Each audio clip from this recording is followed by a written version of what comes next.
I am live. It is still Sunday, the 9th of July 2023, and I thought I'd continue reading.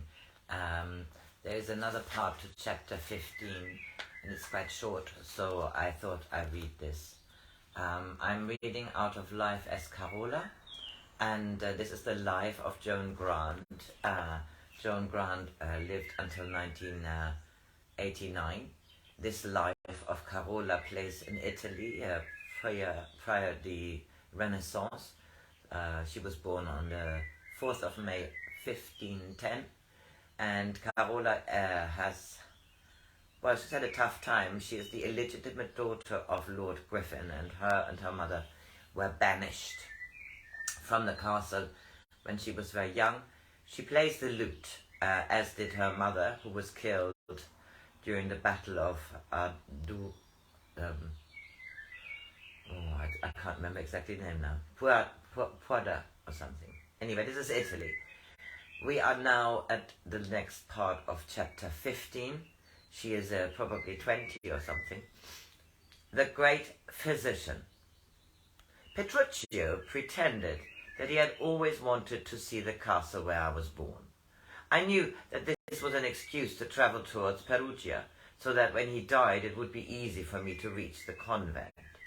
He could no longer ride on a mule, so we travelled slowly, having to wait until there was an ox cart with a friendly driver going in our direction. When we were still 20 leagues from Perugia, his illness was increased by a fever. I wanted to find lodging at a farm, but he would not rest. We went on in a cart full of barrels, some of wine, some of oil. They were roped together, but they rolled with the jolting of the cart, so we could not lean against them. Petrucci had once told me that of all the things a hunchback most desires to be able to lie flat on the ground and look up at the sky. He could never lie flat, and now that he had grown so thin, there were sores on his shoulders and elbows because it was so difficult for him to vary his position. We tried to hide our sorrowful thoughts from each other with an imagery of earthly contentment, of how we should write songs, he stringing the words and I the melodies, songs that would echo throughout Italy until they were heard by some great lord who would find us and be our patron.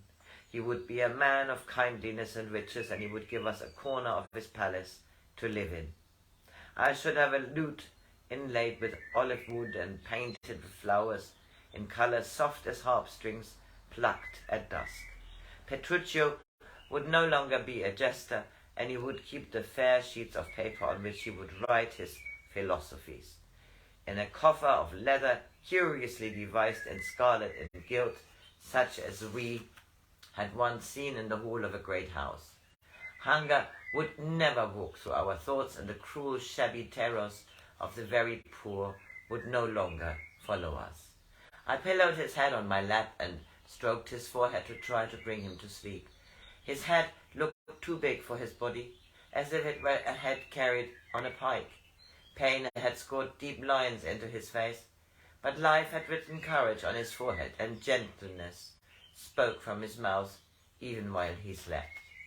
As I watched him, it seemed that I saw him in heavy armour on a white horse, a man stronger than Bernard even in his prime. Behind him I saw banners, one emblazoned with 3 gold leopards, another with a white heart on an emerald field. Then I realized what I'd always known, though never shaped to words. Petrucci was not a dwarf like other dwarfs, but as a knight who had been grievously wounded, a knight whose now crippled hands had known the singing down sweep of a battle axe, whose withered legs had gripped the deep sides of a mighty war horse as it thundered on to meet the enemy. That night the carter stopped at a farm belonging to his cousin. They gave me some milk for Petruchio and let us sleep on a pile of sweet hay in the corner of a barn.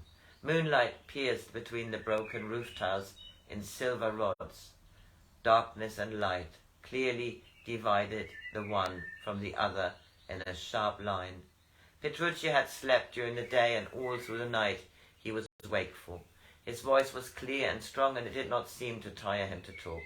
It was as though we had reached an unspoken agreement to abandon the pretense that he was going to get well again. He knew that he was going to die, and I accepted it.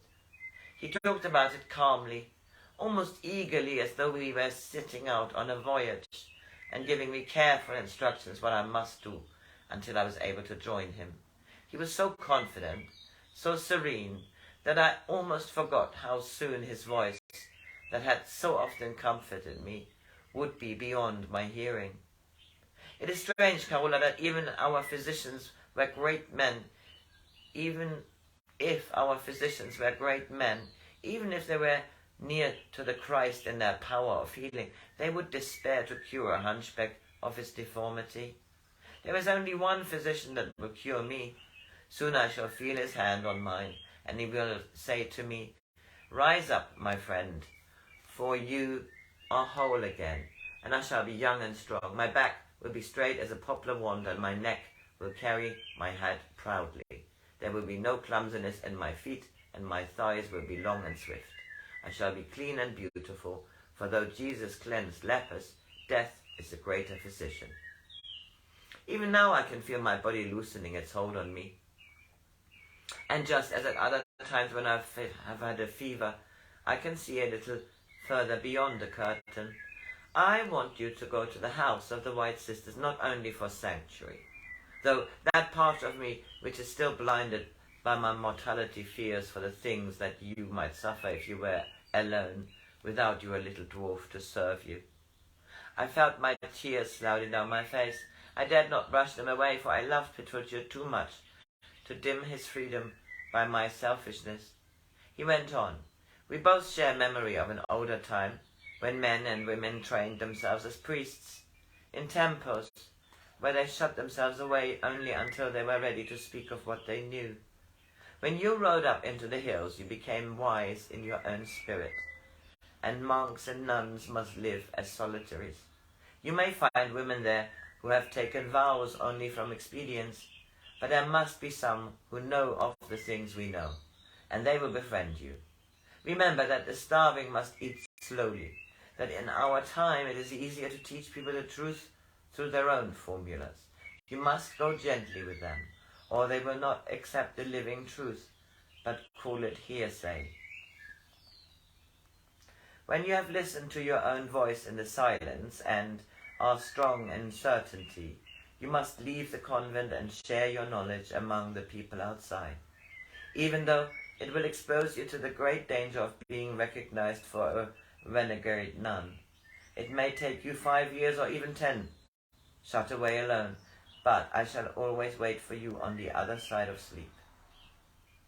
I wonder if you will recognize Petruchio, as I shall be then. I know you will, but if I thought you would deny me in a radiant guise and think me a stranger, I would still be a crippled dwarf in heaven." By the next evening he was too weak to climb out of the cart, but the driver was kind and carried him into the inn. I asked for a room to ourselves. The innkeeper said he had none, until I showed him that I had money to pay. I put Petruchio to bed, and the innkeeper's wife brought me a bowl of hot water and towels to bathe in. His lips were dry, and I kept moistening them with wine. It seemed that the flame of his fever would split the taut skin from his bones. I bathed his body until at last the sweat dewed his forehead and gathered in the hollow of his upper lip. Then it seemed as if winter took him into her keeping. His teeth shattered with cold. I got heated stones wrapped in a cloth to put at his feet, but I could not warm him. I took off my clothes and lay with him in my arms, but his cheek between my breasts was cold. His heart was still beating under my hand, very fast and sharp, as though he had been running. Twice I thought that it had stopped.